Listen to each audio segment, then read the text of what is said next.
Hey everyone, my name is Saul Price, and I just want to talk to you a little bit about violence and abuse.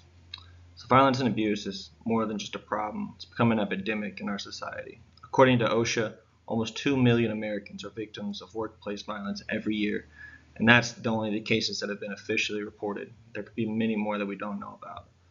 Statistically speaking, at least two of you have experienced workplace violence.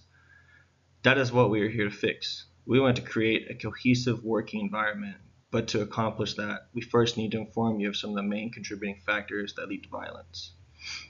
I like to think of conquering violence and abuse as climbing a mountain. In order to understand how to fix it, we need to prepare and understand exactly what we need to start the journey.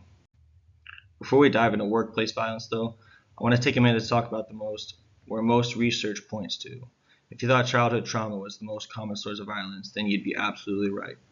Take a look at the chart. Almost half of the children who have been in trouble with law enforcement have witnessed someone being shot. And then you have 30% witness someone being killed. That only leaves 21% of these children who very well could have been experiencing trauma, just not as severe as the others.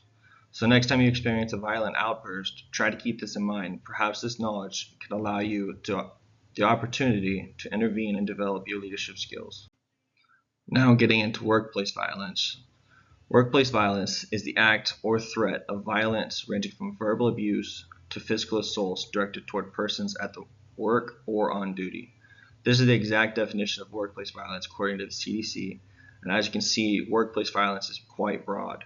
Some of you might not agree with this definition, but this is what our company will use when dealing with any workplace violence occurrences. Now that we understand what workplace violence is, let's dive straight into the deep end. Who here would have thought that the leading cause of fatal injuries would have been violence? I sure didn't think so. According to the Department of Labor, about 1,000 workplace homicides occur each year due to violence.